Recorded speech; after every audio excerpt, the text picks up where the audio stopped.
Welcome to another episode of the Washington Retirement Planning Podcast. I'm your host, Ethan Rico, and I specialize in helping Washington employees retire earlier, spend less in taxes, and enjoy more free time with their loved ones. Today's episode, we're going to be talking about the 10 things you should be doing in your last 10 years of working. So I got 10 tips for everybody that you can implement when you're in the last 10 years of your career.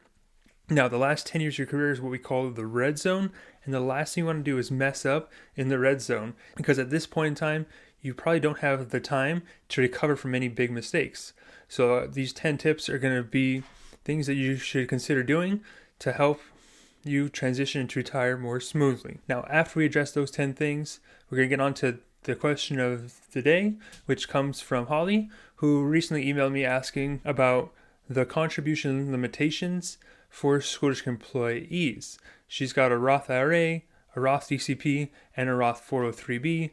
She put in $4,000 last month, and she's wondering how much more she can possibly put in before she hits the limits. Now, before we keep going on with today's episode, I just have a real small ask for you guys, and that is I've created a survey to help us build out our content as well as what services you'd like to see from us. So it's just a short survey. It will make it take you 5 minutes to get through it, and it's completely anonymous. So please go through, so let me know all of your thoughts and ideas so we can help make our services better. Now, this survey I last launched in 2022, and that's when you guys told me, hey, we want a podcast. So we went ahead and built it, and that's what you're listening to right now. You guys also said, hey, we want a website that's dedicated for retirement planning for Washington State employees that's not DRS, that has more insight and opinions and actual facts about financial planning. So that's when I built the WashingtonTERSPERS.com, which is a dedicated site for all of your financial planning needs as Washington State employees. So this is a survey I take very seriously, so please don't shy away from your ideas. There are a few other ideas that we're thinking about rolling out, but I want to get some feedback before I put any more time or energy into building out those out to make sure it's something you guys actually truly want and will use. So please take about 5 minutes of your time. The link will be in the show notes or in the description for watching this on YouTube, and go ahead and fill that out. Now, without further ado, let's get on to the 10 things you should be doing in your last 10 years of working. Number one is you want to make sure you have a budget for your household. So you should be able to account for all of your income and all of your expenses, as well as what income and expenses should be in the future. So budget is really important. I can't tell you how many times when I meet with somebody, I ask them, what do you take home? What do you spend? What's left over? They have no idea where the money goes. A lot of times it just comes in and they spend what they make, and they have no idea what they spend on this, or one spouse knows, everyone doesn't. You want to make sure you get on the same page. Have a budget. Know how much money is going where. And if you know your budget, you notice we have things that we're not really using, such as, hey, maybe we have a subscription to Hulu and we don't watch Hulu or Netflix. Consider cutting it. You'd be surprised when you review your budget and where money goes. You can really think, do I really need to be spending money on this, or can I do without it? Have you even used it really recently? So getting a budget is very important. And that kind of leads into step number 2, is that getting an actual written financial plan built. Now, I say written because you should be able to hold it in your hand and not just some rough idea of how it's going to work. A lot of people have different accounts and they kind of have an idea of, I can get this amount of money from here, or I have this money here. But you want to have a plan that tells you when every dollar is going to come in, how long it's going to last for, how it's going to grow, how it's going to be taxed, when is it going to stop. You want to know all of these things, and that's what a financial plan does for you. And it's really the foundation for any successful retirement. Because once you have a plan in place, the future becomes a lot less scary and complicated. The third thing you want to do is look over your investments and consider taking some of the risk off the table. You want to start dialing back to protect what you already have. You're starting to get closer to retirement, and the last 10 years is what we refer to as basically the red zone. And the last thing you want to do is fumble in the red zone. So make sure you're protecting what you already have to a degree. So if something were to happen, you don't stand to lose too much money should the market turn sour, because you may not have the time to make it back up again in those last 10 years. The fourth thing you should be doing in your last 10 years is paying off any high interest debt you still have. Now, I say high interest, so don't care about your mortgage really, as long as it's under 5%. Don't care about your cars really, because that's what usually under 5% too. I want it high interest, 7, 8%, 10, 15, 20%. So things like credit cards, student loans, if they're really high interest, things of that nature, That's what you should be focusing on getting rid of in those last 10 years, because it's going to help your budget in retirement so much more when you don't have to make payments on things. Now, paying off your house and car is also a good idea, but in today's low interest rate environment, it may not make a lot of sense to take all your liquid cash and stick it in an investment to save 2 or 3% a year, and then it becomes illiquid. You can't get that money out should you need it for income in the future. So focus on paying high interest debt. The fifth thing you should be doing is starting to save more. As long as you have all your debt for the most part paid off, you should start thinking about increasing your savings. Because in your last 10 years, if you get paid monthly, it's only 120 paychecks until you're retired. That's all you have left. And every month that goes by, it's one less paycheck you can do something with. So make sure you take advantage of the time you have left, even though it may be short, and start saving more. Look at your budget that you did in step one. Do I have any money left over that I could be putting somewhere and earning me more growth? Now, 15% is often the number that gets thrown around as far as how much you should be saving per year, per month. Now, that may be great, but if you can save more, do it. There's no one that I've ever met that's told me they had too much money saved for their retirement. I mean, if you can save more, save more. If you can save, 20 to 25%, then do it. You'll be thanking yourself later. Step number 6 kind of ties into step number 5, and that saving more is great, but you also want to make sure you have some tax diversification going on. So if you haven't yet set up a tax-free retirement, such as a Roth IRA or Roth 403b, now is a great time to do that. Start putting money to work and start making it earn you some tax-free growth. So in the future, you can have a spot to pull money off of where you don't have to worry about paying taxes on. It can make retirement so much easier when you have this type of account set up for you.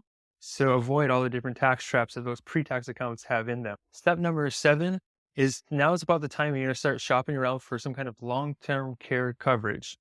Now, it doesn't have to be long-term care insurance per se. In fact, I'm really not a big fan of long-term care insurance in the traditional sense. There's some other type of long-term care things that may work better than those traditional long-term care plans, but shopping around for it now can save you a whole lot more money down the road. Now, I know long-term care isn't cheap. It's going to cost a couple $100 a month at least. But if you think of it, it's going to save you down the road when you have to pay, $5,000 to $6,000 a month for that coverage. So even though it may seem like it's a big expense and you may not need it, the stats today show 70% of people retiring are going to need some kind of long-term care coverage in the future. 70%. So that's pretty high. If someone told you had a 70% chance of running out of money, you definitely would rethink of retiring, right?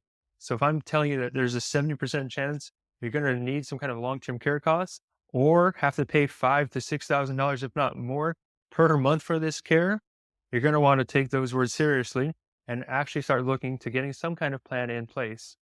Now, long-term care, it is expensive, and I get it. And you should be saving for retirement, maybe above and beyond, because it's income first and long-term care second if you can afford it. So that's something that should be answered in step number 2 when you do your financial plan. Can I actually afford long-term care? Do I need it? Obviously, I would always recommend getting it, but only if it makes sense you can financially afford it, both now and in retirement. Because adding a couple $100 a month to your budget may not work out in the long term, so you may not be able to afford it during your retirement years. So long-term care is something you definitely should consider and look into now before prices keep going up. So the 8th thing you could be doing in your last 10 years of retirement is looking to invest in a place that's going to give you some kind of guaranteed income.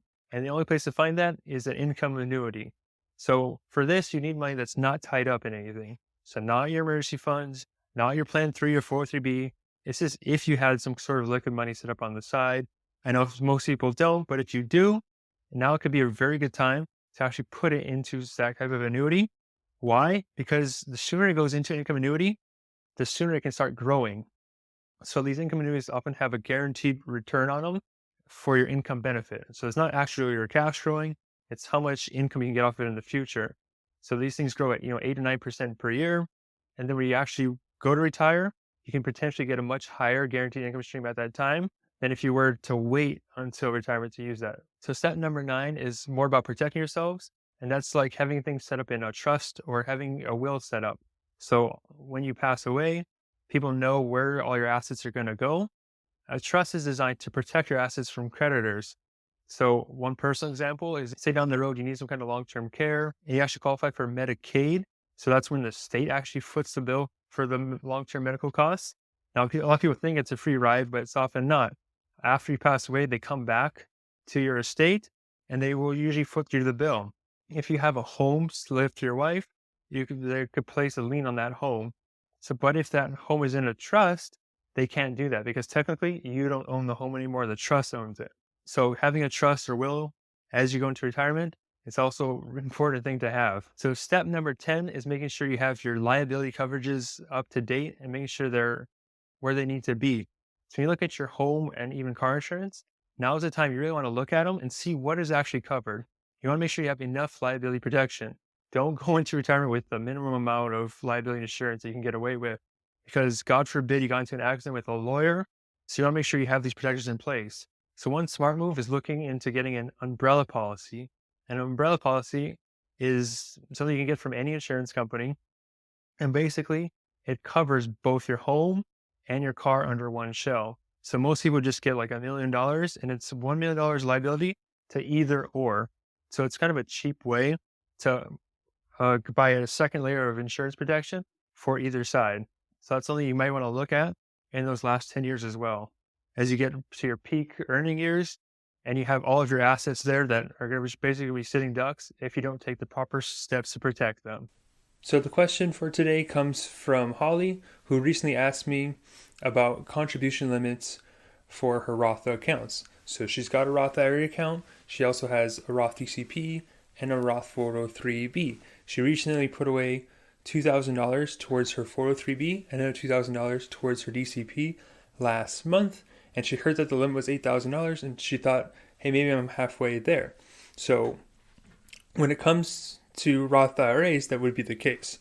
So remember, Roth IRAs, they're individual retirement accounts we have outside of our employer accounts, have separate limits. So the limit in this case for 2024 is $8,000 if you're over the age of 50. But deferred compensation plans and 403b plans are different sections of the tax code. So because of different sections, you can utilize both of them and they operate independently of each other. So DCP has a limit of $30,500 in the year. 403b is the same, $30,500. So as a teacher, you actually have the ability to save $69,000 this year.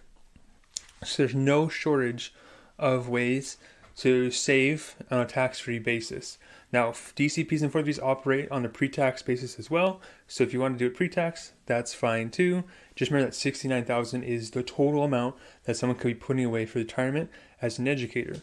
DCP and 403b does not have income limitations to them, so you could always use those. The Roth does. Now, if you do over the Roth income thresholds, it doesn't mean that you can't put anything in it. They actually have increments. So if you go over by a couple $100, you're probably still okay. But every $1,500 or so is when they start saying you can save less and less. So you say you make a little bit. Let's say you make $1,500 over the threshold. Instead of being able to put away $8,000, maybe the IRS says you can only put away $7,500. So there actually is a table online that you can follow this step by step. So if you're in that situation, just know that you could potentially still put money away. And if you're in the case where you are totally past the limits and you're not allowed to, that's when the backdoor Roth IRA strategies start to come in place. But for most teachers, I find that you really don't need to go that route if you're still employed, because most people aren't putting $30,000 into DCP and another $30,000 into their 403b. So when the front door is open, use it. It's just a lot easier, simpler. There's less chances of messing things up because the backdoor Roth IRA strategy is complicated. And doing it is one thing. Actually reporting it correctly to the IRS is a whole nother story. So you can tell I'm pretty Roth focused for most clients, just because when we do the math between pensions and Social Security income, most educators aren't dropping brackets, or if they are, it's not all by that much. And then if future tax rates change, you could potentially end up in a higher tax bracket down the road. So remember that when you have the options to save so much into DCP on 403bs, those should be your first options because they have tax advantages.